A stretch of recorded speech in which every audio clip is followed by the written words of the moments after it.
Добрый день, паважаныя дзеці, паважаныя бацькі. Сёння мы з вами пазнаёмімся з беларускай народнай казкай «Ракаў гнеў». Загневаўся рак на Бога. «Дрэнны лёс прызначыў мне Бог», – кажа ён. «Цэлы век на цёмным дне поўзаць мне суджана. Ні свету, ні цяпла, ні радасці, ні весялосці». Запоўз рак у цёмную нору і сказаў: «Лепш памру я тут, а назад не вылезу». І сказаў Бог сонцу, каб яно угаварыла рака.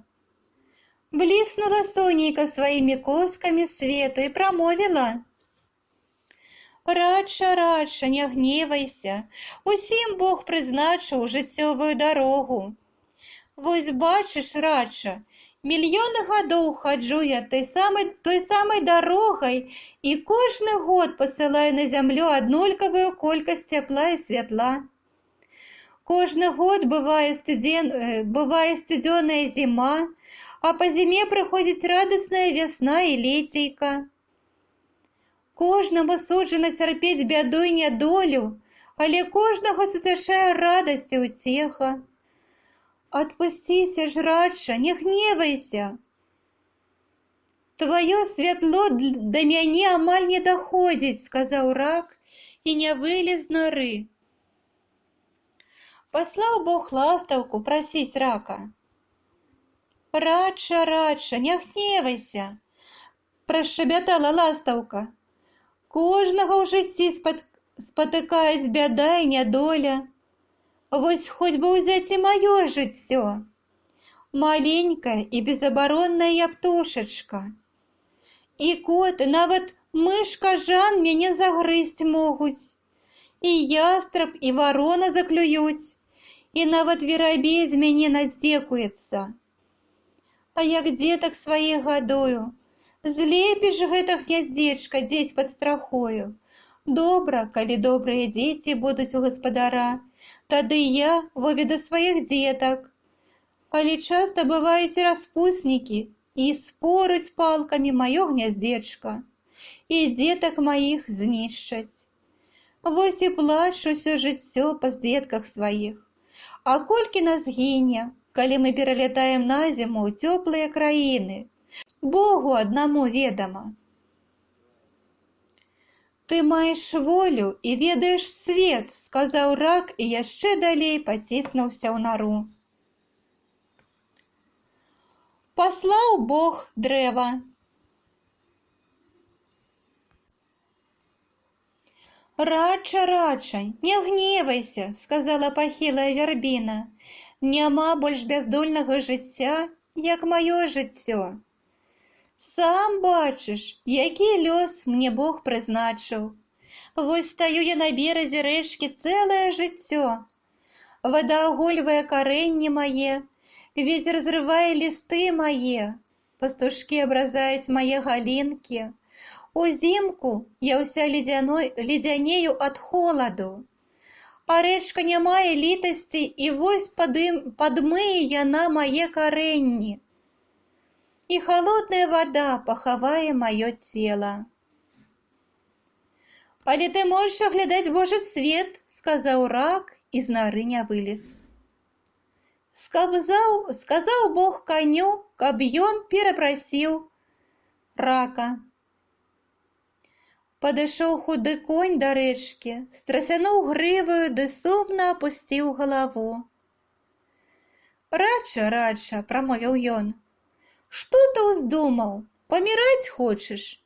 Ты думаеш, што маё жыццё лепшае за тваё? Паглядзі на маё цела. Ты бачыш раны і гузы, гэта ад хамута ды ад пабояў. Увесь век цягаю цяжары, а калі сілы мне не хапае, дык яшчэ і палкамі падганяюць.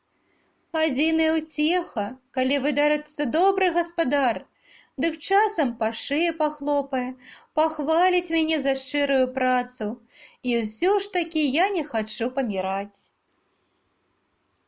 Высунуўся рак з вады і сказаў горасным голасам: Цябе хоць калі пашкадуюць, а мяне ніхто і ніколі. І палізноў у нару, яшчэ далей у яе паціснуўся. Паслаў Бог жыта.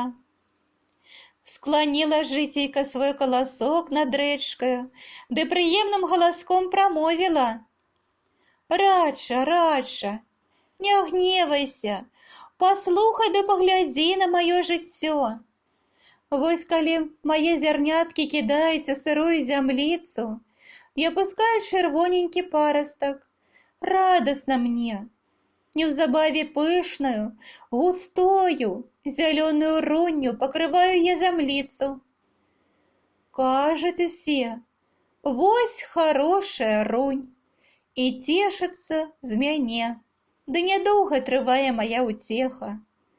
Прыходзіць халодная восень, мароз скуе в грудзі зямлі. Па мне пачынае таптацца і нішчыць і хатнія жывёлы, і дзікія звяры і птушкі. Потым тоўсты пласт снегу закрывае мяне, і ўсю доўгую халодную зіму я заміраю. Але зіма не вечная. Прыходзіць цёплая вясна.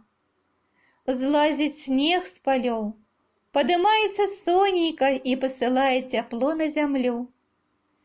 Вось зноў я абуджаюся да жыцця, зноў пакрываю зеленню поле, ды цягнуся ўгару да яснага сонейка. Цераз месяцаў 2 выплывае мой прыгожы каласок. Ён так радасна хайдаецца на сонцы і ўдыхае ў сябе свежае паветра. Яшчэ з месяц, і каласкі мае закрасуюць брыльянцістай расою. Але ж падумай сабе, радша, мусіць, кожная радасць змяняецца сумам. Наліваюцца мае каласкі поўным зернем. Хораша жаўцее ніва, а людзі з уцехаю глядзяць на мяне. І вось тады пачынаецца пакута мая. Прыходзяць на поле жнеі, зразаюць мае сцеблі вострымі сярпамі, звязваюць у цесныя снапы, сушаць мяне на сонцы, а потым, наваліўшы на цяжкі воз, вязуць у гумно. Нядоўга я маю супакой у гумне, пачынаюць мяне маласіць, б'юць мяне, мятушаць, аддзяляюць мае косці ад цела. Потым веялкаю аддзяляюць мае зярняткі і ссыпаюць у засек. Ды што ж ты думаеш, канец маёй пакуце? Яна толькі пачынаецца. Насыпаюць гэта маіх зярнят у мяшкі і вязуць да млына і перазіраюць мяне на муку. Далей ужо, калі мяне бярэцца гаспадыня, каб спячы з мукі смачны хлеб. Вось мокну ў дзяжы, кісну. Месяц мяне перакідаюць, потым, скачаўшы буханку, скідаюць мяне ў напалены да чырвана печ. Радша, ці ж можаш ты сабе ўявіць тую пакуту, якую мне трэба цярпець у печы? Ой, цяжка, ой, страшна, дык ты гэтак ні разу не пакутваў. Тады толькі страшэнная боль усцішыцца, калі дастануць мяне з печы і абальюць халоднай вадзіцаю. І ўсё ж такі я не гневаюся на Бога. Заварушыў рак сваімі доўгімі вусамі і вылез з нары. Спадзяюся, гэта казка вам карысная. Падпісвайцеся на канал. Дзякуй вам за ўвагу.